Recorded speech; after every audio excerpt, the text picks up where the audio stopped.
नमस्कार साथियों, स्वागत है आप सभी का आर्ट विजन एकेडमी के यूट्यूब चैनल पर। मैं आपकी एजुकेटर और आज हम आपके सामने लेके आए हैं एलटी 2018 में हुए आर्ट के पेपर का सॉल्यूशन। इस क्लास में हम डिटेल में एक एक क्वेश्चन को समझेंगे।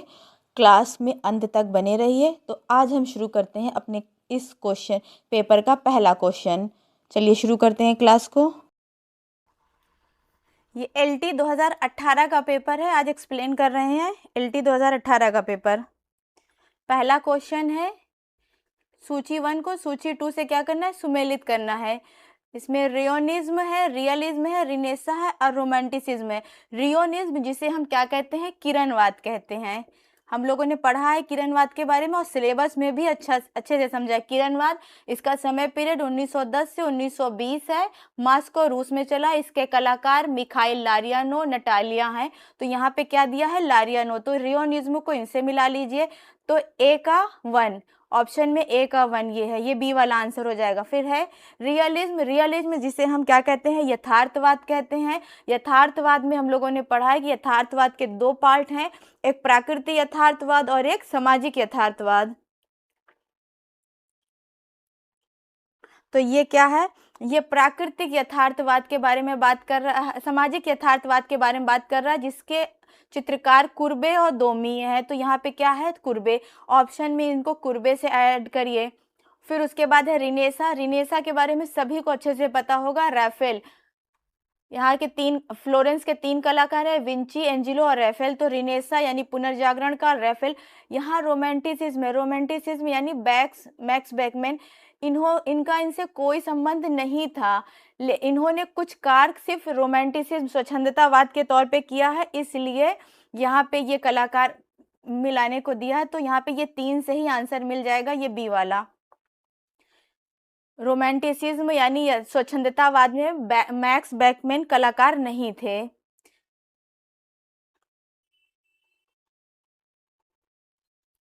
नेक्स्ट क्वेश्चन है, दृश्य कलाओं के क्षेत्र में बस्ट से क्या तात्पर्य है।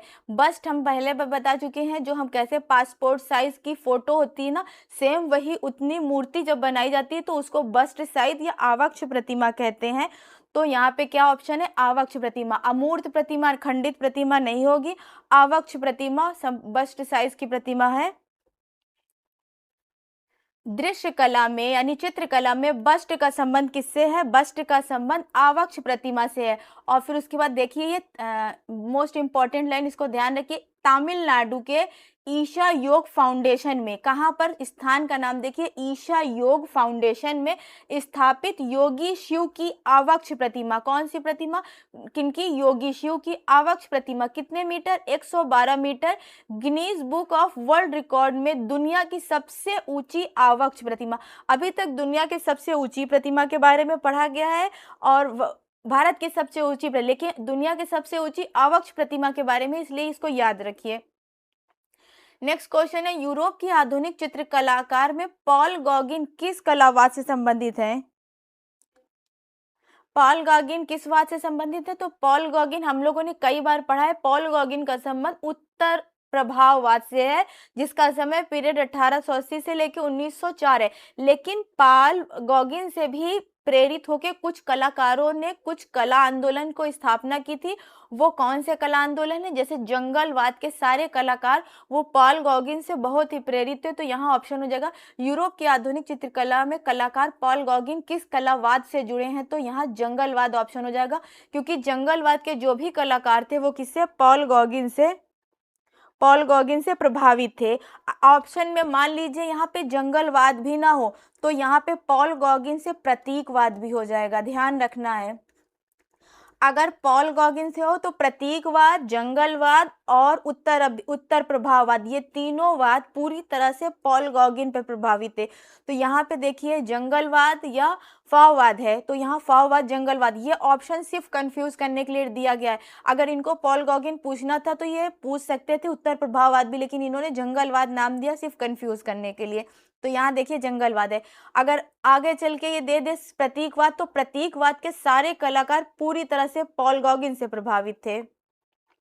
पॉल गॉगिन यूरोप की आधुनिक चित्रकला में कलावाद, जंगलवाद या फाववाद से जुड़े थे। इनकी कला शैली में फाववाद को, इनकी कला शैली से ही क्या देखिए फाववाद को प्रेरणा मिली थी।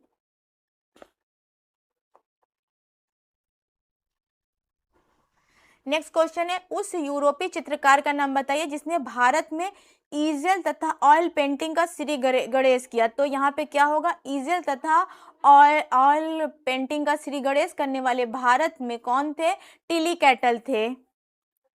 ये ऑप्शन यहाँ पे ये आंसर उपरोक्त सभी गलत है। टिली कैटल ने भारत में ईजल के क्या किया था, शुरुआत किया था। भारत में ईजल, अभी हम जब पढ़ा रहे थे अपने नोट्स में तो वहाँ मैंने पढ़ाया था क्लास में कि भारत में ईजल की शुरुआत करने वाले टिली कैटल हैं। जो लोग पढ़े हैं उनको पता होगा। यहाँ पे ये आंसर डी को काट के ए लिखी है। भारत में ईजल और तथा ऑयल पेंटिंग का श्री गणेश करने वाले यूरोपीय चित्रकारों में टिली कैटल थे। और ये सब क्या थे, विलियम डेनियल रोनाल्ड्स, ये सारे वो थे चित्रकार थे जो विदेशी कलाकार, कितने, भारत में 33 विदेशी कलाकार आए थे। तो उन 33 विदेशी कलाकारों में ये सारे भी थे। और सारे लोग क्या करते थे, सारे लोग तैल माध्यम में ही चित्रकारी की है। लेकिन सबसे पहले भारत में कौन, टिली कैटल आया है। उस चित्रकार का नाम बताइए जिसने बंबई में लिथो प्रेस खोला था। तो सभी को पता है बंबई में लिथो प्रेस खोलने वाले कौन थे, राजा रवि वर्मा है। उच्च घरानों में राजा रवि वर्मा के चित्रों की मांग इतनी अधिक थी कि वे उसे अपने जीवन काल में क्या कर सकते थे, ये पूर्ण नहीं कर सकते थे। अतः सर माधव राव की सहायता से उन्होंने 1894 सन याद रखना है, 1894 मुंबई में के उपनगर घाटकोपर, कभी कभी लोनावला भी लिखा रहता है, घाटकोपर लोनावला दोनों याद रखना है, अपने लिथोग्राफी प्रेस खोलकर चित्रों की प्रतिकृति छपवाई। इससे इनके चित्र कहाँ, घर घर पहुंचे और चित्रों के मूल्य सस्ता हो गया, जिससे लोग खरीदने में क्या हो गए, सक्षम हो गए। इस तरह रवि वर्मा देश के पहले लिथोग्राफर बने। लेकिन ये खुद ही काम नहीं करते थे, ये लोगों को रखवा के काम करते थे। लिथोग्राफर बने पर विस्तृत पैमाने पर मुद्रण के युग का सूत्रपात हुआ। ये डॉक्टर रीता प्रताप की बुक से लिया गया है, ऑथेंटिक सोर्स है यहाँ से। रवीन्द्रनाथ टैगोर जिन्हें भारत का प्रथम आधुनिक कलाकार माना जाता है का आत्मचित्र यूरोपीय कला भी जब पढ़ा रहे थे बंगाली स्कूल तो कितनी बार बताए हैं कि ये अति यथार्थवाद से, देखिए यही क्वेश्चन है LT 18 में पूछा गया है। रवीन्द्रनाथ टैगोर जिन्हें भारत का प्रथम आधुनिक चित्रकार माना जाता है, क्यों माना जाता है, क्योंकि ये पहले ऐसे कलाकार थे जिन्होंने अंतरराष्ट्रीय लेवल पे अपनी प्रदर्शनी की। 1930 ईस्वी में पेरिस के गैलरी पिगाल में सबसे पहले इनकी प्रदर्शनी लगी थी। तो ये क्या, और ये फ्रायड के मनोवैज्ञानिक सिद्धांत से प्रभावित है। और फ्रायड से कौन सा सिद्धांत, यूरोप का कौन सा आंदोलन प्रभावित है, तो अति यथार्थवाद है। तो इसका आंसर अति यथार्थवाद हो जाएगा। रवीन्द्रनाथ टैगोर जिन्हें भारत का प्रथम आधुनिक कलाकार माना जाता है का आत्मचित्र, या ज्यादा से ज्यादा आत्मचित्र बनाते थे। यूरोपीय आधुनिक कला के अति यथार्थवाद से प्रभावित रवीन्द्रनाथ टैगोर एकमात्र कवि हैं जिनकी दो रचनाएं दो देशों के, पहला जनगण मन भारत का और अमार सोनार बांग्लादेश का क्या है, राष्ट्रगान है। शांति निकेतन में रवीन्द्रनाथ टैगोर ने 1901 ईस्वी में ब्रह्मचार्य आश्रम नाम का एक छोटा सा शिक्षण संस्थान खोला। 1915 में जोड़ासांको में इन्होंने विचित्रा क्लब की स्थापना की। 1919 में शांति निकेतन कला भवन के नाम से खोला। और यही कला भवन 1921 में क्या बन गया, विश्व भारती यूनिवर्सिटी बन गई। मिस्र की प्रथम भवन निर्माण कला कितनी पुरानी है, तो मिस्र की भवन निर्माण कला 5000 BC नहीं, 3000 BC है। मिस्र की प्रथम भवन निर्माण कला 3000 BC पुरानी है। गीजा के पिरामिड का निर्माण 3000 ईसा पूर्व में खुफू ने कराया था। 3 पिरामिड, खुफू, खफरे, मैकुरे। तो सबसे पहले किसका बना, खुफू का बना, फिर खफरे का बना, देन मैकुरे का बना। सबसे बड़ा खुफू का, उससे छोटा खफरे का, उससे छोटा मैकुरे का। भारत की लोक कला में किस तत्व का कोई स्थान नहीं है, तो भारत की लोक कला में नव सृजनशीलता तर्क उपयुक्त में से सभी का कोई भी स्थान नहीं है। लोक कला की बात, लोक कला में तर्क नहीं होता, नव्य सृजनशीलता नहीं है, तो वो अपने परंपरा को लेके चलते हैं। भारत की लोक कला में नव्य तर्क सृजनशीलता आदि का किसी का कोई योगदान नहीं है। नेक्स्ट क्वेश्चन है, लिनोकट तकनीकी में द्वारा दांडी यात्रा की प्रसिद्ध छापा कला किसने बनाया था? तो नंदलाल बोस। ये क्वेश्चन कल अगेन एंड अगेन रिपीट हुआ था क्लास में। इस तरह के क्वेश्चन तो हमें लगता है कि बहुत ही आसानी से हो जाएंगे अगर आ जाएंगे तो। लिनोकट तकनीकी छापा कला, छापा कला का कौन सा तकनीक? लिनोकट। और ये किसके अंतर्गत आता है? ये वुडकट के अंतर्गत आता है। और लिनोकट की शुरुआत 1920 ईस्वी में हुई थी। कब? 1920 में। और उस दांडी यात्रा का प्रथम चित्र किसने? नंदलाल बसु ने बनाया था। नंदलाल बसु ने 1920 में असहयोग आंदोलन में, 1930 में नमक आंदोलन में भाग लिया था। वह कौन सा आधुनिक भारतीय चित्रकार है जिसके चित्रों में पाश्चात्य संयोजन एवं यथार्थवाद का प्रभाव है? पाश्चात्य संयोजन देखिए और यथार्थवाद देखिए, कौन सा आधुनिक चित्रकार है? तो ये यहाँ पे अमरीनाथ, अमृता शेरगिल, राजा रवि वर्मा, गगनेन्द्र नाथ टैगोर। राजा रवि वर्मा हो जाएंगे क्योंकि इन्होंने यथार्थवाद में कार्य किया था।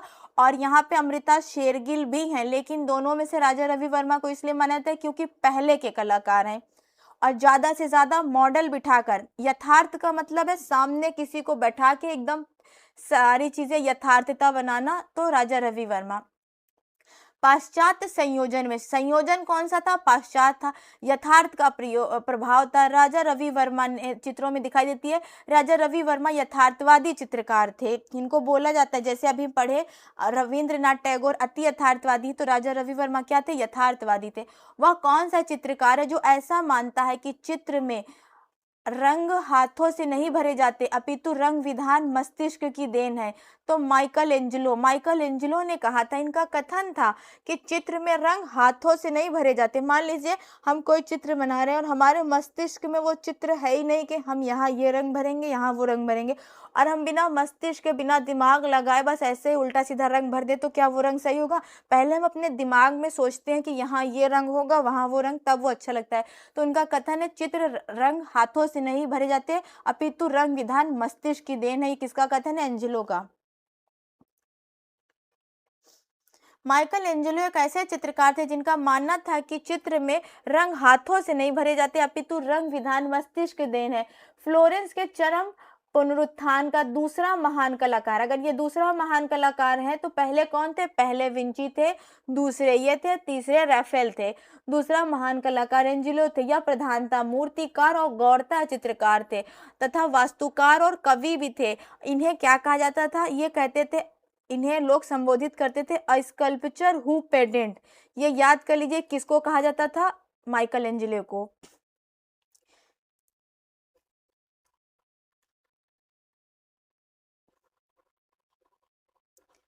इनमें से कौन एक प्रसिद्ध जंगलवादी फाविस्ट चित्रकार है? देखिए फाववाद से ये दूसरा क्वेश्चन आया है LT 18 में, ध्यान रखना है। तो मातिस, हेनरी मातिस फाववाद के कलाकार हैं, जिसे फाववाद या फाविस्ट या फाववाद जंगलवाद बोला जाता है। हेनरी मातिस जंगलवाद या फाववाद के प्रसिद्ध चित्रकार हैं। इन्हें जंगलवाद या फाववाद के प्रेता भी माना जाता है।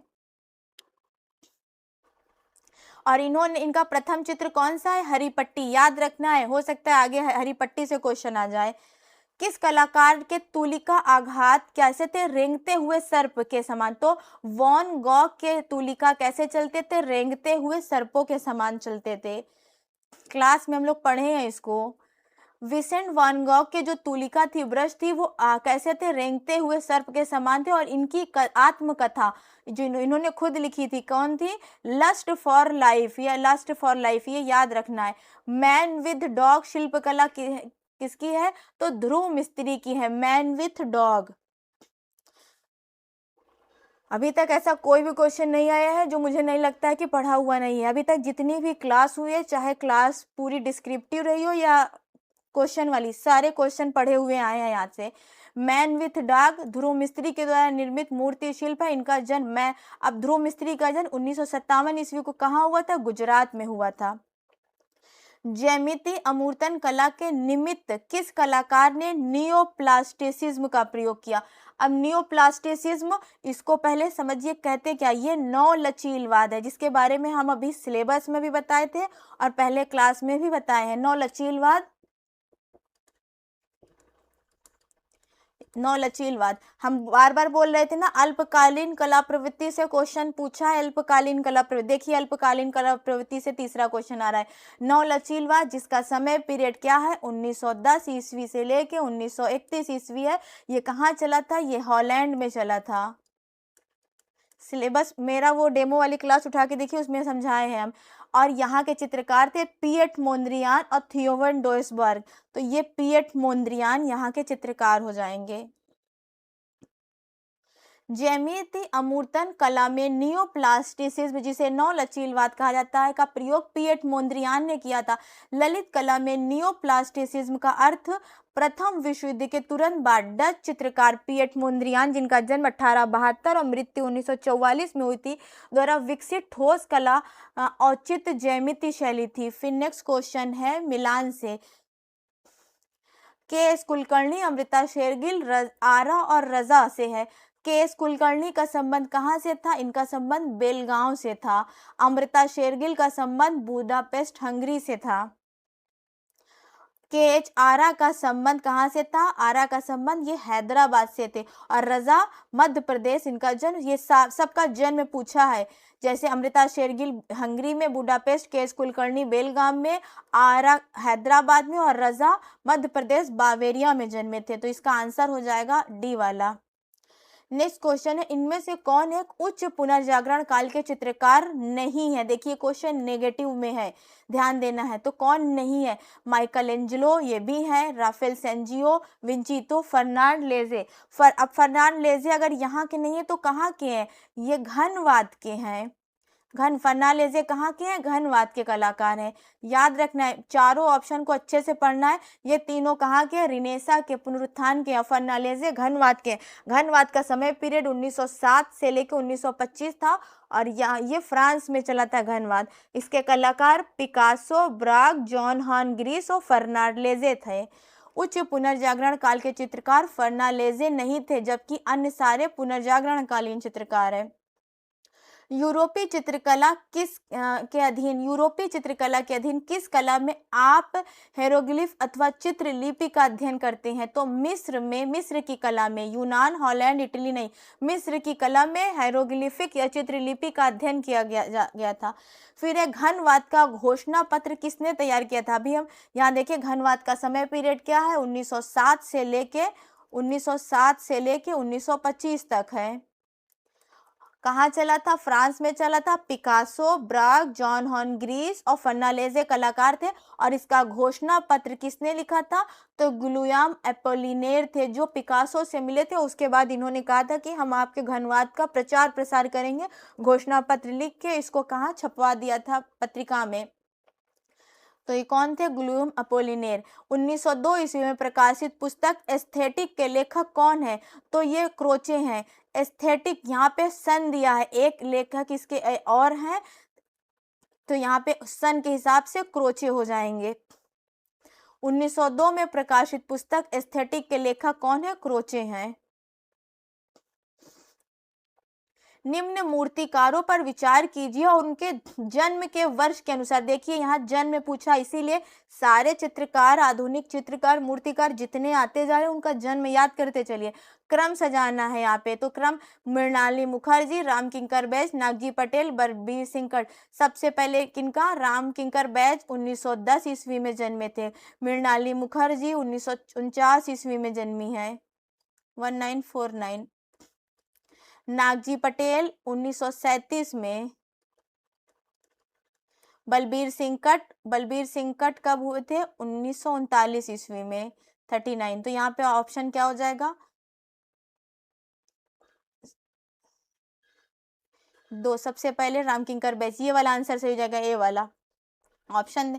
रामकिंकर बैज 1910, नागजी पटेल 1937, बलबीर सिंह कट 1939 और मृणालिनी मुखर्जी 1949।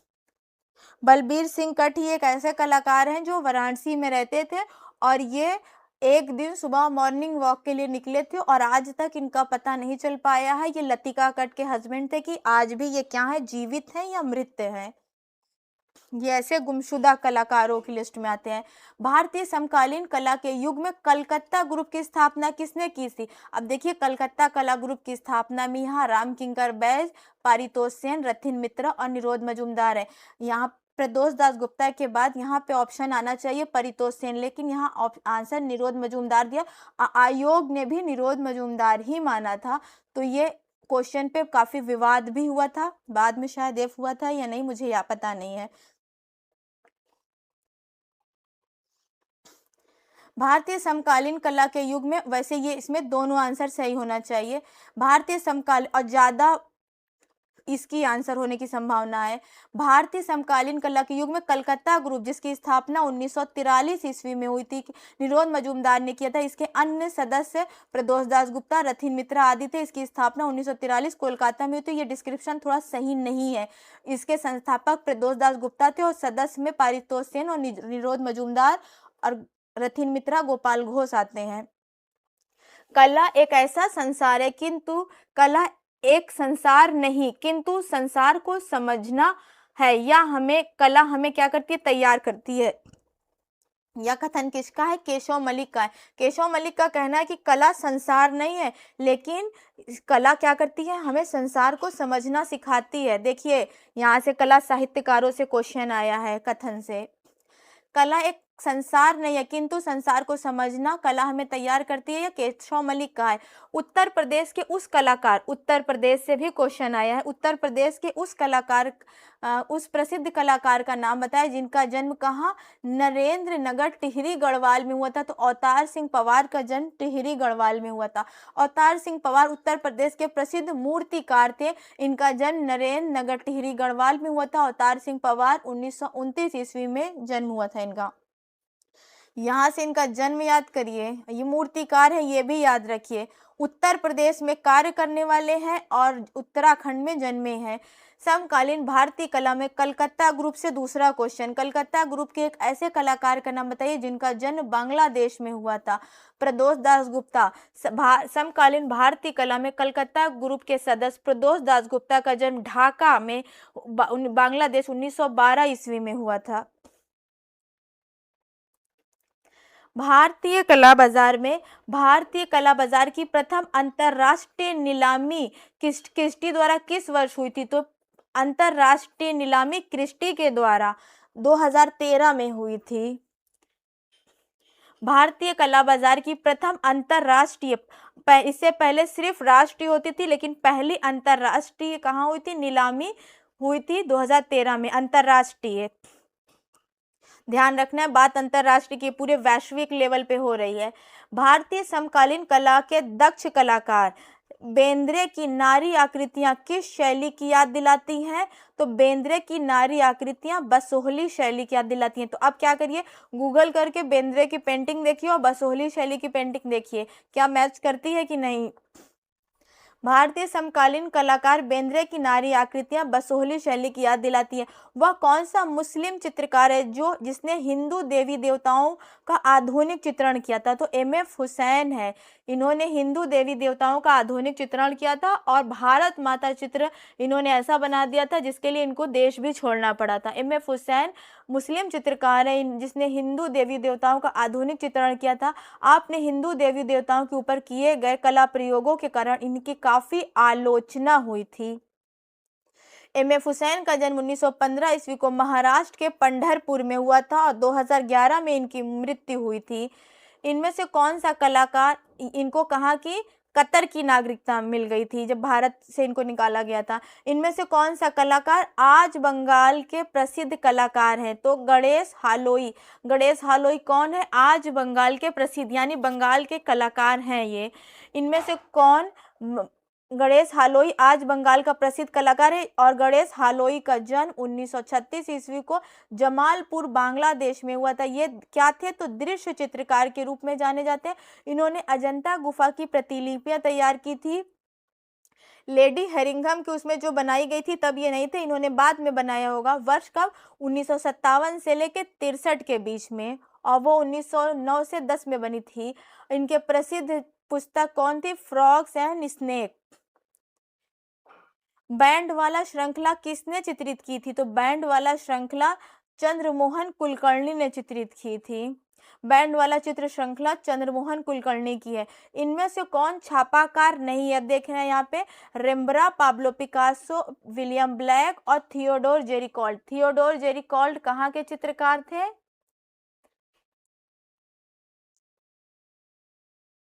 ये क्या थे? ये नहीं थे छापाकार। रेम्ब्रा, पाब्लो पिकासो और विलियम ब्लैक तीनों थे। जेरिकॉल्ट स्वच्छंदतावाद के चित्रकार थे। स्वच्छंदतावाद का आंदोलन 1800 से लेकर 1850 तक चला था। कहाँ पर चला था? फ्रांस में। स्वच्छंदतावाद के दो भाग हुए थे, एक सामाजिक और प्राकृतिक। सामाजिक वाला फ्रांस में चला था जिसके कलाकार जेरिकॉल्ट और देलाक्रा थे, और कौन सा प्राकृतिक वाला इंग्लैंड में चला था जिसके कलाकार टर्नर, कांस्टेबल और विलियम ब्लैक थे। थियोडोर जेरिकॉल्ट छापाकार नहीं थे। फ्रेस्को ब्यूनो पद्धति में life of a medieval saint, कौन सा? ब्यूनो पद्धति यानी गीली भित्ति की बात की जा रही है, गीली की। और चित्र क्या है? Life of medieval saint. किसने चित्रित किया था? साफ साफ लिखा है लाइफ ऑफ मेडाइवल सेंट, ये विनोद बिहारी मुखर्जी हो जाएंगे। फ्रेस्को ब्यूनो पद्धति में life of medieval saint Vinod Bihari Mukherjee ने कहा? शांति निकेतन में चित्रित किया था। टाइपोग्राफी का प्राथमिक साज सामान क्या है? तो रोटरिंग पेन होता है जिसे टाइप लिखा जाता है। ये टाइपोग्राफी का प्राथमिक साज सामान रोटरिंग पेन है। कपड़ों पर की जाने वाली चित्रकारी में कौन सा सामान्यता प्रयुक्त किए जाते हैं? कौन सा रंग? तो कपड़ों पे कौन सा रंग? एक्रेलिक रंग कपड़ों पे किए जाते हैं। कपड़ों पर की जाने वाली चित्रकारी में सामान्यतः एक्रेलिक रंग तथा फैब्रिक रंगों का प्रयोग किया जाता है। कोलाज माध्यम का सर्वप्रथम प्रयोग किसने किया था? तो कोलाज माध्यम का सबसे प्रथम प्रयोग पिकासो एवं ब्राक ने किया था, जो घनवादी चित्रकार थे। ब्राक का पहला चित्र था बेत की कुर्सी पे वस्तु समूह, इन्होंने जिसमें घन कोलाज का प्रयोग किया था। कोलाज माध्यम का सर्वप्रथम प्रयोग पिकासो और ब्राक ने किया था, जो घनवादी चित्रकार थे। भित्ति चित्रण किस धरातल पर किया जाता है? कैनवास पे, ताड़पत्र, भित्ति कागज। भित्ति पर, भित्ति इसी को दीवार कहा जाता है, जब उस पर चित्रकारी की जाती है तो भित्ति चित्रण होता है। वो भित्ति चित्रण का धरातल भित्ति है, जबकि कैनवास, ताड़पत्र, कागज चित्रकला के धरातल है। त्रिआयामी आभा युक्त चित्र होते हैं। ऐसा कौन सा चित्र होता है जिसमें त्रिआयामी आभा होती है? वो चित्र नहीं होता, वो रियल में त्रिआयामी नहीं होता, सिर्फ आभा होती है। तो इम्पेस्टो एक चित्र है, लेकिन वो उसको किसमें? त्रिआयामी 3D में रखा जाता है, क्योंकि उसके जो रंग है मोटे मोटे रंग नाइफ के साथ ऐसे लगा दिए जाते हैं, तो वो थोड़ा उभरा हुआ रहता है, तो त्रिआयामी प्रभाव देता है, तो आभायुक्त। इम्पेस्टो त्रिआयामी आभायुक्त चित्र है। इम्पेस्टो की चित्रकला में इस्तेमाल की जाने वाली ऐसी तकनीक है जहां मोटी परतों के सतह पर एक क्षेत्र पर पेंट किया जाता है। इस प्रकार पेंट किया गया चित्र सूखने के बाद कैनवास से बाहर निकलता हुआ दिखाई देता है, जो क्या प्रभाव देता है? त्रिआयामी। प्रथम तकनीकी छपाई कहाँ शुरू हुई थी? तो प्रथम तकनीकी छपाई गोवा में शुरू हुई थी। कब? 1556 ईस्वी में। कहा जाता है कि गोवा में छपाई करने का कोई उद्देश्य नहीं था, ये लोग प्रिंटिंग प्रेस को ले जा रहे थे, लेकिन अचानक से युद्ध होने की वजह से इनको अपना गोवा में ही प्रेस को रखना पड़ा, और प्रचार प्रसार के लिए इनको वहीं पे क्या करना पड़ा? छपाई करनी पड़ी भारत में। यहाँ पर पुर्तगालियों द्वारा सर्वप्रथम प्रिंटिंग प्रेस की स्थापना की गई थी। यूटोपिया ले जा रहे थे ये लोग। सीसी इकाई माप किसके लिए है? तो सीसी न्यूज़पेपर एडवर्टाइजिंग के लिए सीसी इकाई की माप होती है। सीसी माप न्यूज़पेपर एडवर्टाइजिंग के लिए होती है। लिनोकट छापा चित्रकार कौन है? देखिए, लिनोकट माध्यम से 2 क्वेश्चन पूछा है, एक नंदलाल बसु से, दूसरे चित्र प्रसाद भट्टाचार्य से।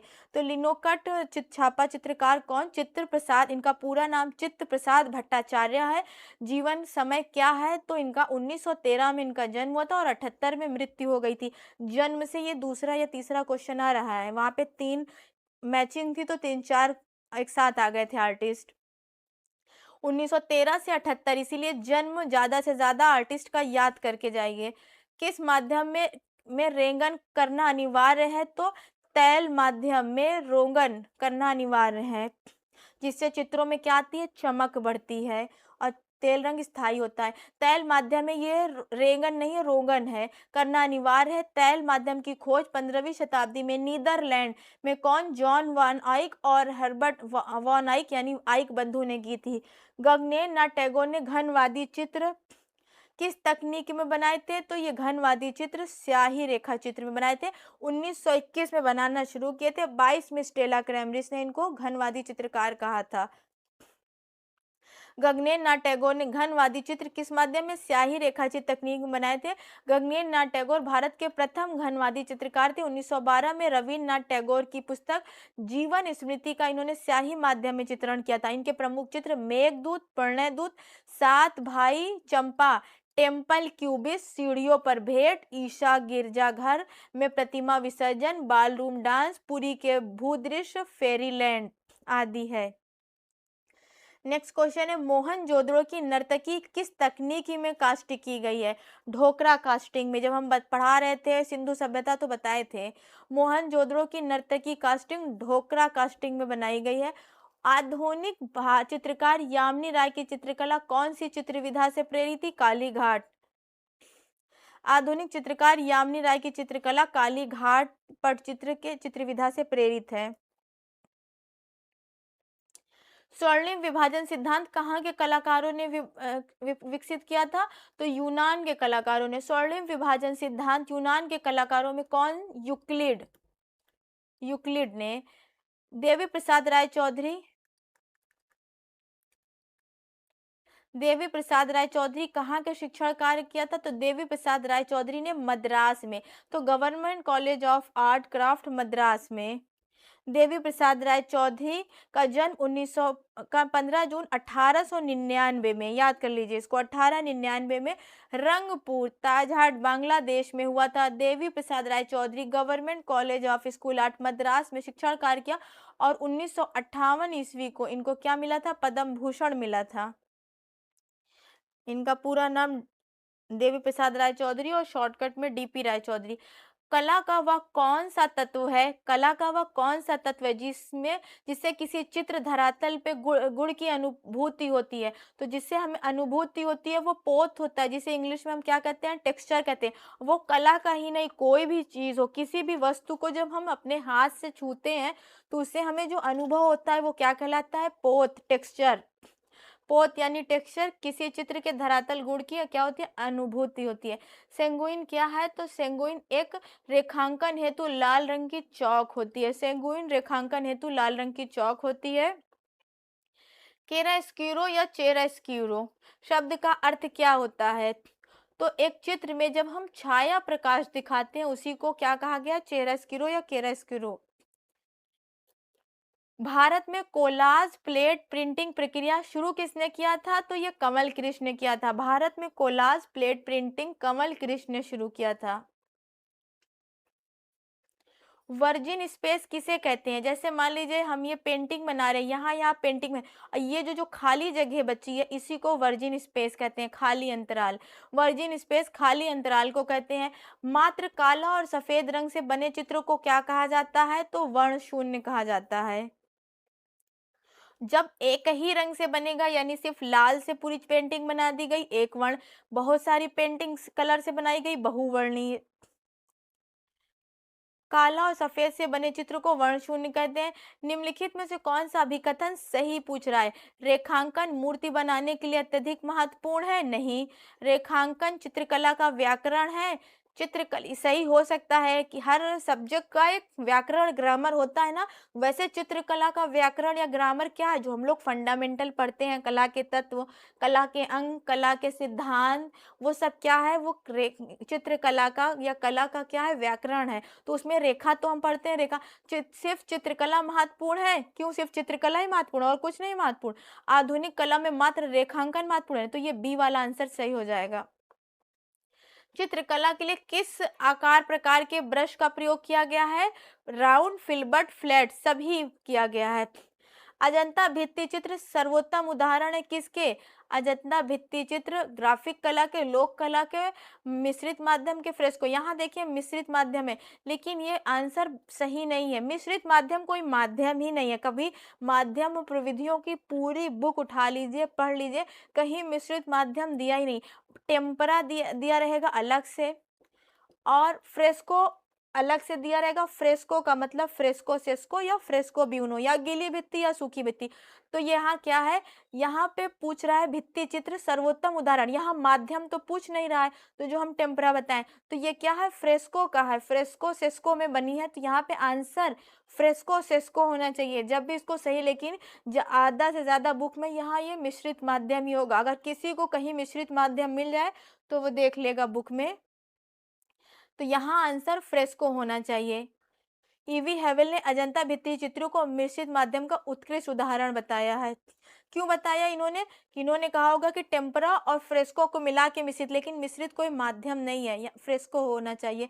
इनमें से किस दार्शनिक के समय काल का विवरण उनके अनुरूप सही नहीं है? निगेटिव पूछ रहा है, तो यहाँ पे फिक्टे, फिक्टे का आंसर सही नहीं है। गेथे, हम्बोल्ट और शिलर का सही है। इनका काल क्या है, 1762 से लेकर 1814 है। फिक्टे को ये चारों नए जो है, इन सबको याद कर लीजिए। यहाँ से क्वेश्चन रिपीट हो सकते हैं, क्योंकि ये पूरी तरीके से न्यू क्वेश्चन था LT 18 में।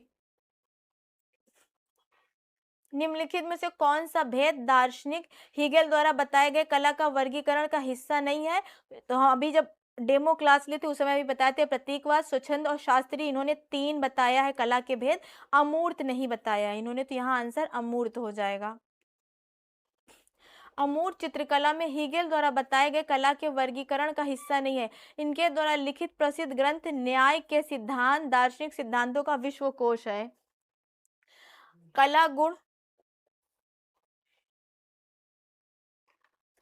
कला गुण की खान चित्रसूत्र किस पुराण से जुड़ा है? तो चित्रसूत्र विष्णु धर्मोत्तर पुराण से जुड़ा है। विष्णु धर्मोत्तर पुराण से जुड़े चित्रसूत्र को कला की गुण के खान कहते हैं, क्योंकि चित्रसूत्र में ही कला, चित्रकला के बारे में सब कुछ दिया गया है कि कला कैसे चित्रकारी करना है, सारे रूल वही हैं। तो और वो क्या है, चित्रसूत्र किसका हिस्सा है? विष्णु धर्मोत्तर पुराण का। 35 से लेके 43 तक 9 अध्याय हैं। 9 अध्यायों का नाम हम लोग बहुत अच्छे से पढ़े हैं जब कला साहित्य पढ़ रहे थे। आयाम मान वर्णन, प्रमाण मान वर्णन। विष्णु धर्मोत्तर पुराण में जुड़े चित्रसूत्र को कला के गुण की खान कहा गया है। विष्णु धर्मोत्तर पुराण 6ठी सदी में लिखा गया एक ग्रंथ है, जिसके तीसरे खंड के 35 से लेके, तीसरा खंड भी याद रखिए, 35 से लेके 43। अभी UGC नेट में 2025 जून में ये क्वेश्चन पूछा था कि चित्रसूत्र कितने से कितना अध्याय, तो 35 से 43 अध्याय में। कितने अध्याय? 9 अध्याय में चित्रसूत्र का प्रकरण है, जिसमें कला के प्रमुख सिद्धांतों का वर्णन है। ट्रांसफॉर्मेशन पुस्तक किसने लिखी थी? तो रोजर फ्राई ने।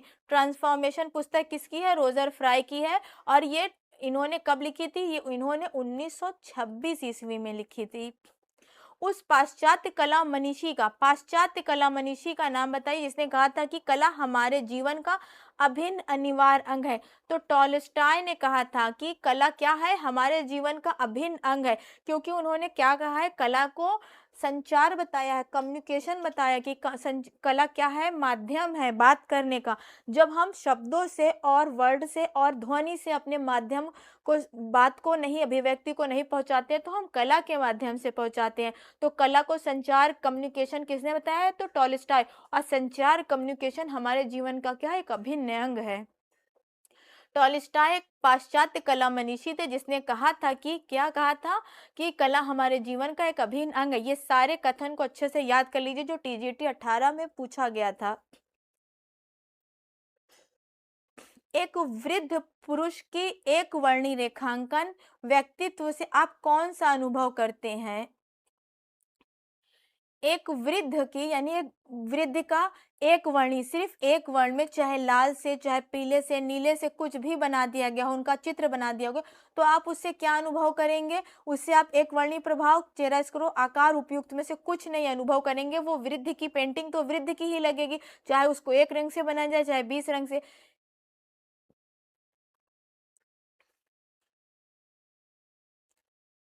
आंसर इसमें उपयुक्त में से कोई नहीं, एक वर्णी भी आएगा उसमें। एक वृद्ध की एक वर्णी व्यक्तित्व से आप एक वर्णी प्रभाव, आकार, चेहरा स्क्रू आदि सभी की कमी का महसूस करेंगे। तो आंसर यहाँ डी हो जाएगा।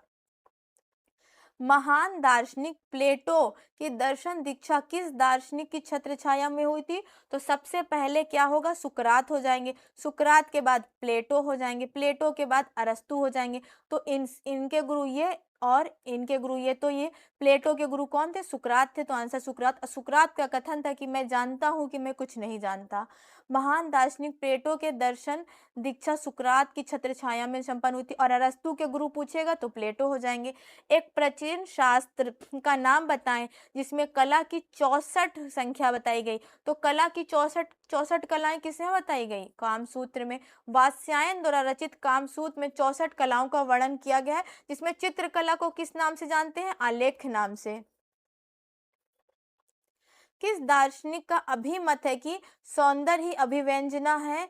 तो क्रोचे ने कहा है कि सौंदर्य ही क्या है? अभिव्यंजना है। क्रोचे का कथन है कि सौंदर्य ही अभिव्यंजना है। क्रोचे ने कला और सौंदर्य को लगभग पर्यायवाची रूप दिया है। किसी भी आदर्शवादी ने सौंदर्य की वस्तुगुण नहीं माना। क्रोचे का कथन है कि सौंदर्य अभिव्यंजना है। ब्यूटी इज अ एक्सप्रेशन होना चाहिए, एवन लिखा है, गलत है।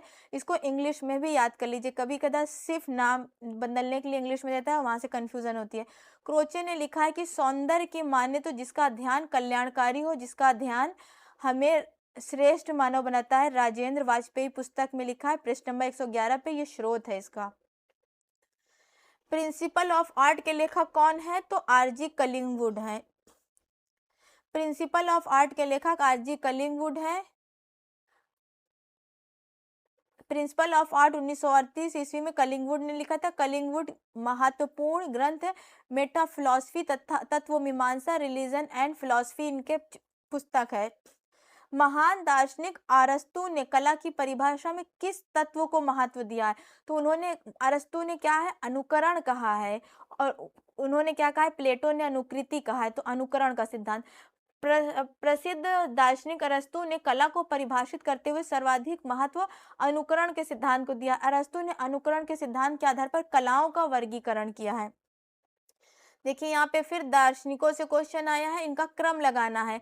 तो यहाँ पे सारे दार्शनिकों का क्रम कैसे लगेगा? जब इनका जन्म याद होगा। प्लेटो, कलिंगवुड, देकार्त और प्लेटिनस है। अब इनका समय पीरियड बी वाला सही है। सबसे पहले प्लेटो है, इनका समय पीरियड 205 से 270 है। फिर प्लेटिनस है, फिर देकार्त है, तब कलिंगवुड है। Option number B. ये मैंने अपने नेट के लिए याद किया था। अरस्तु का समय 384 है, प्लेटो का समय 205, सब बीसी है। देकार्त समय 1596 है और कलिंगवुड का 1899 में। फादर ऑफ एस्थेटिक किसे कहा जाता है? तो बाumgarten को। फादर ऑफ एस्थेटिक कौन है? बाumgarten है। रामायण के अनुसार सीता की स्वर्ण प्रतिमा किसने बनाई थी? तो मैं नामक कलाकार ने बनाई थी।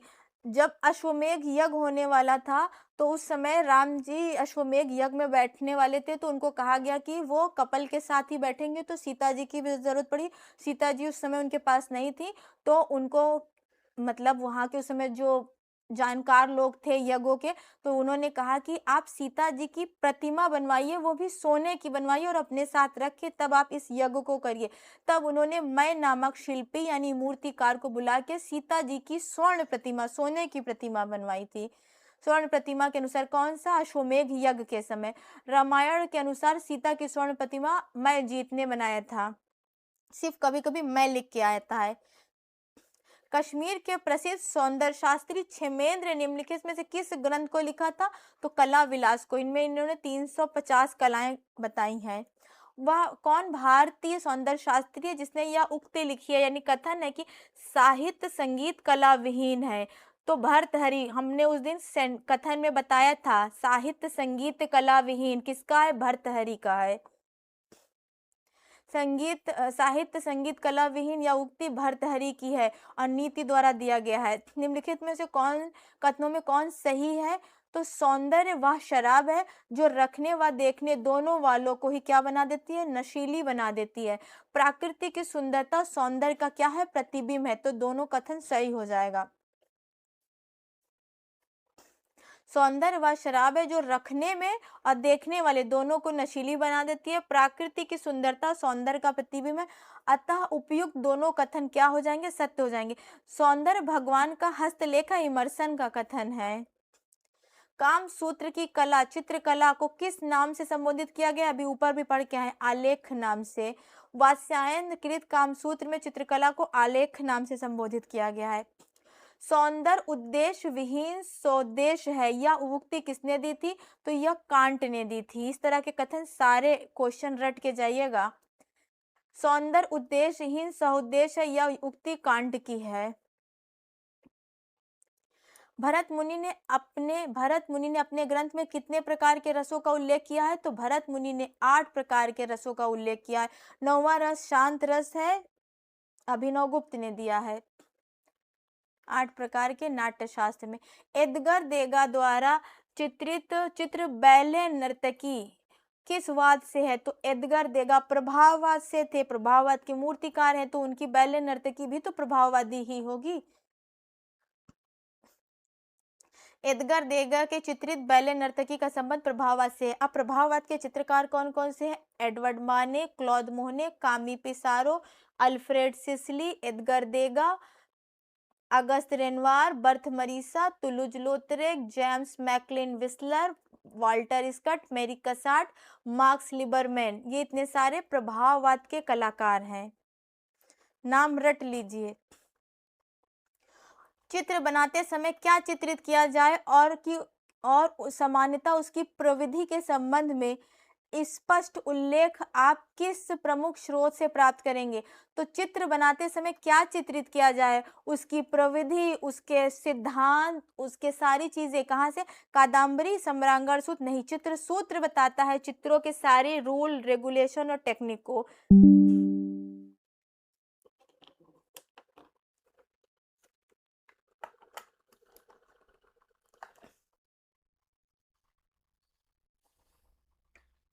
एक मिनट रुक जाइए जरा, लैपटॉप चार्ज में लगा दे, भूल गए थे।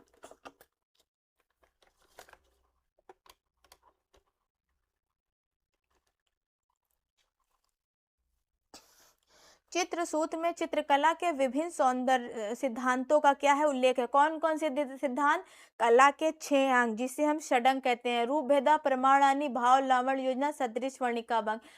कला के तत्व, रेखा, रूप, रंग, तानपोत, अंतराल। कला के 6 सिद्धांत, सहयोग, सामंजस्य, संतुलन, प्रवाह, प्रभाविता, प्रमाण। ये सारे सिद्धांत सब कुछ कहाँ, चित्र सूत्र में है। चित्र बनाते समय क्या चित्रित किया जाए और सामान्यता उसकी प्रविधि क्या होनी चाहिए, इसका उल्लेख चित्र सूत्र से मिलता है। कला के सौंदर्यात्मक रसावदान के बारे में किनका कथन है कि रोमांटिक कला में अपने विघटन की प्रक्रिया अंतर्निहित होती है, तो हीगेल का कथन है। ये कथन याद कर लीजिए हीगेल का। रोमांटिक कला में अपने विघटन की प्रक्रिया अंतर्निहित है, ये कथन हीगेल का है। भारतीय चित्रकला के षडंग में कौन सा अंग है जो रंग के महत्व को दर्शाता है, तो वर्णिका भंग है, ये रंगों को दर्शाता है। लावण्य योजना ये बाहरी सौंदर्य को दर्शाता है। प्रमाण ये अनुपात और माप को दर्शाता है। भारतीय चित्रकला से संबंधित षडंग जो 6 limbs of Indian art painting किसने, अवनींद्रनाथ टैगोर द्वारा लिखा गया था। इसके अंतर्गत प्रमाण, भाव, लावण्य योजना, सदृश, वर्णिका भंग को सम्मिलित किया गया है, जिसमें वर्णिका भंग रंग के महत्व को दर्शाता है, लावण्य योजना बाहरी सौंदर्य को, प्रमाण अनुपात माप को।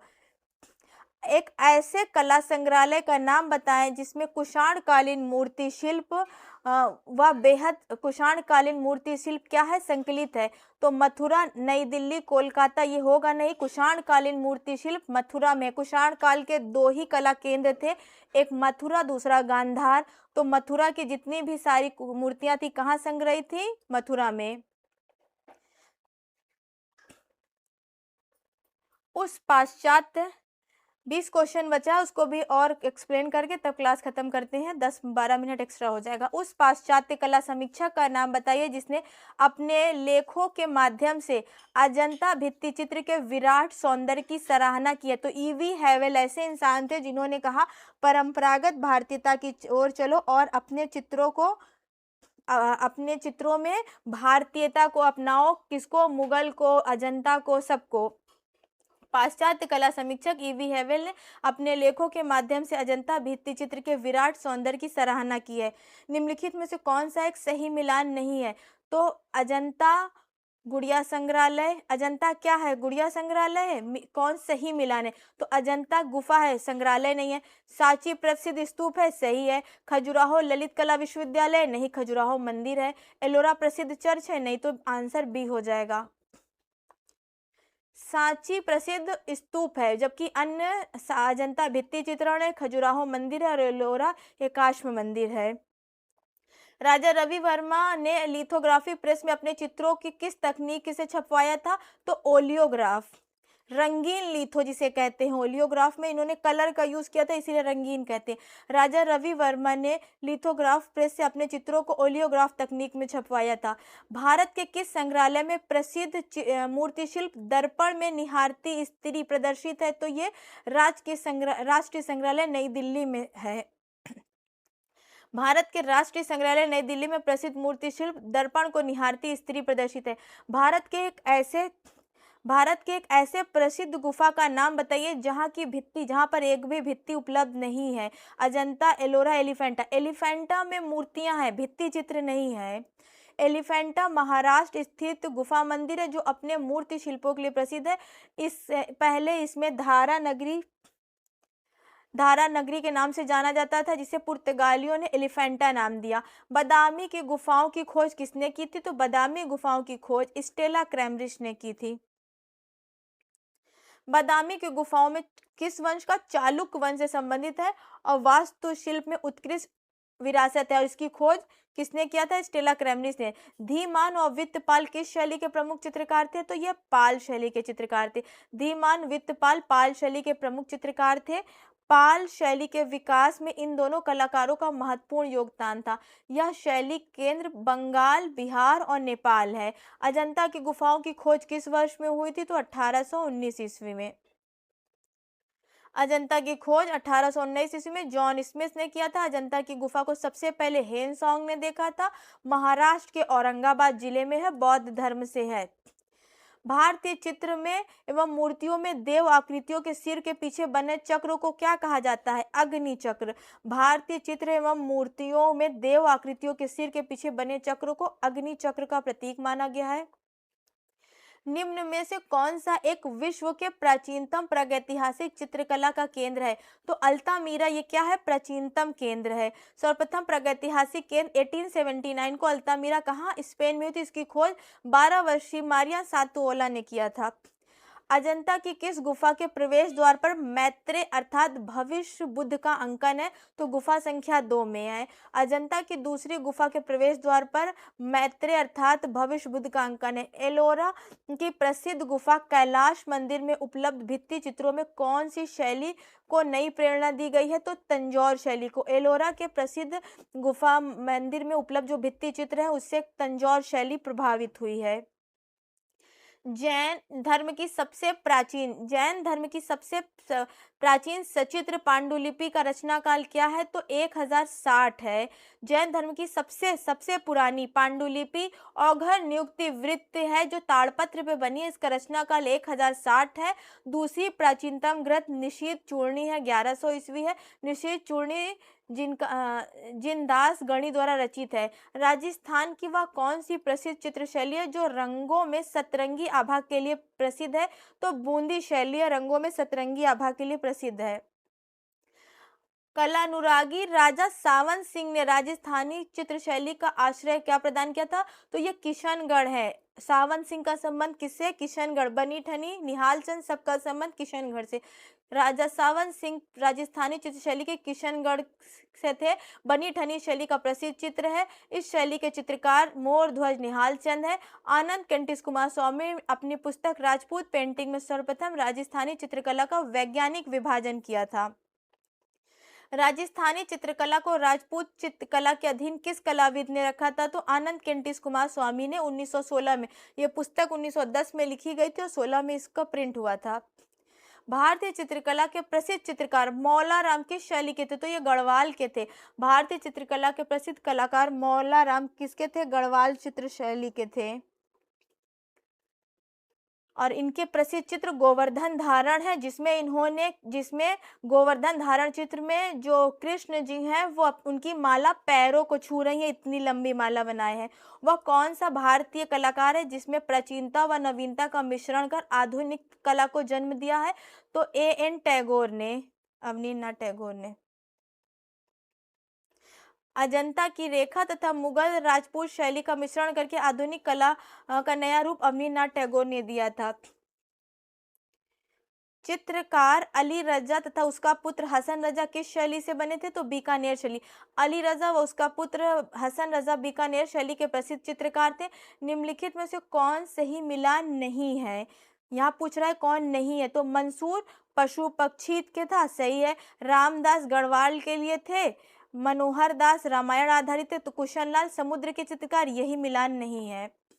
कुशनलाल प्रसिद्ध पहाड़ी चित्रकार था, अन्य सभी विकल्पित सुमेलित हैं।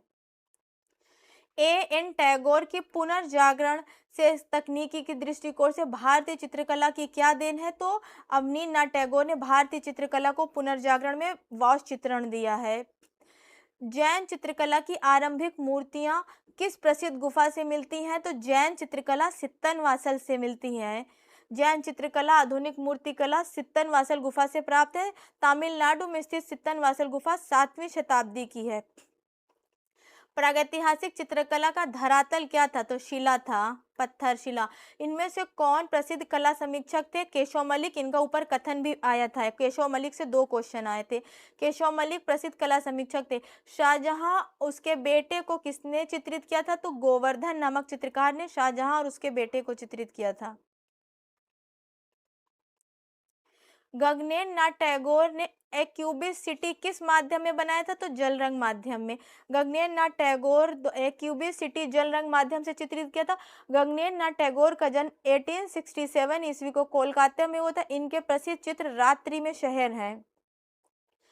1939 ईस्वी में निर्मित 39 में राम किंकर की पहली अमूर्त शीर्षक क्या थी? Lamp stand. लैंप स्टैंड इनकी कब बनी थी? 1939 को। कौन से माध्यम में? अमूर्त चित्र मूर्ति थी। राम किंकर बैज अपनी अमूर्त मूर्ति कला के लिए सबसे पहला उदाहरण लैंप स्टैंड को माना जाता है। यह 1939 में भारतीय कला में अमूर्त मूर्ति शिल्प है और ये अमूर्तन और अभिव्यंजनावाद से क्या थे? प्रभावित थे। शैली में सृजन करने वाले राम किंकर प्रथम भारतीय मूर्तिकार थे। बैज की कला का प्रमुख विषय क्या था? सामान्य जन दैनिक जीवन, क्रियाकलाप और सामान्य परिवेश। संथाल जनजीवन भी था।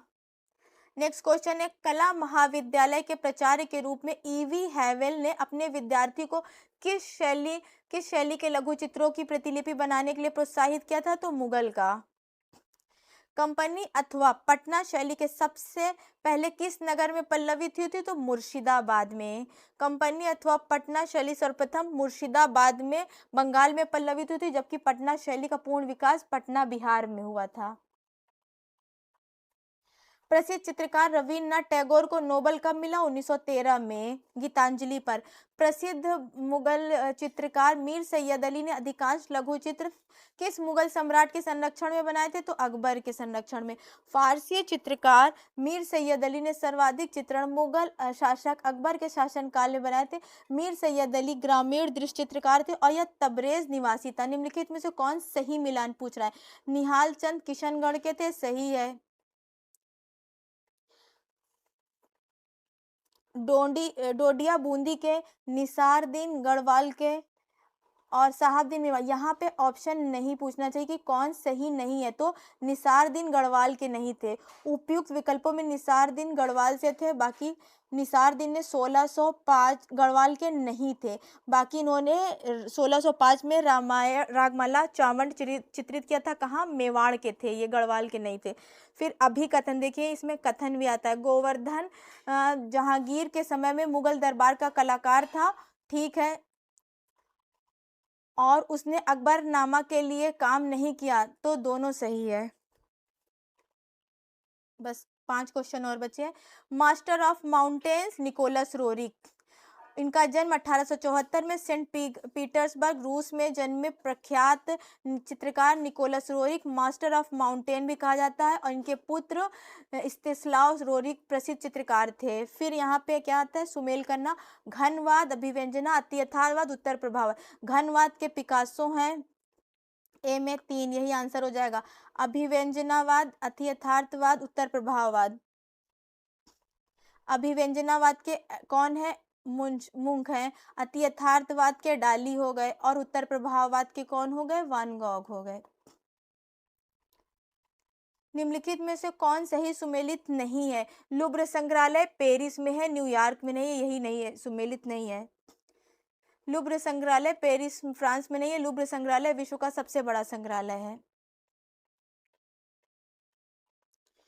सूची 1 को सूची 2 से मिलानित करना है। घनवाद, अभिव्यंजनावाद, अति यथार्थवाद, उत्तर प्रभाववाद के चित्र हैं, तो इसमें घनवाद का चित्र है वीपिंग वुमेन, ए का 4 सी वाले में हो जाएगा। अभिव्यंजनावाद के चित्र हैं द सिक चाइल्ड। अति यथार्थवाद के चित्र है परसिस्टेंस ऑफ मेमोरी। उत्तर प्रभाववाद का पोटैटो ईटर्स। विश्व प्रसिद्ध देवभूमि पार्थिनन किस देश में है? तो पार्थिनन यूनान में है। पार्थिनन मंदिर जो एथेनियन के एक्रोपोलिस का एक मंदिर है, जो युवती देवी किसकी, एथिना को समर्पित है, और एथेंस के यूनान में है। शास्त्रीय कला, वास्तुकला से संबंधित है। निम्नलिखित में से उनको क्या करना है, जन्म में क्रोनोलॉजी सेट करना है। एम.एफ. हुसैन, राजा रवि वर्मा का जन्म 1848 ईस्वी में। हुसैन का जन्म 1915 ईस्वी में। अमृता शेरगिल का जन्म 1913 ईस्वी में। जी.आर. संतोष का जन्म 1929 ईस्वी में। यहाँ कोई भी आंसर सही नहीं है, तो इसको आप एज इट इज याद कर लीजिए। क्वेश्चन नंबर यहीं से क्या हो गया, खत्म हो गया। ये आज ये प्रैक्टिस सेट यहीं से फिनिश्ड हो गई। तो साथियों, आज की क्लास में हमने LTR 2018 का पेपर को बहुत ही डिटेल में समझा है। अगर आपको क्लास यूज़फुल लगी हो तो लाइक ज़रूर कीजिए, और कमेंट में बताइए कि क्लास कैसी लगी आपको। चैनल पे अगर नए आए हो तो चैनल को सब्सक्राइब करना मत भूलिए। Thank you.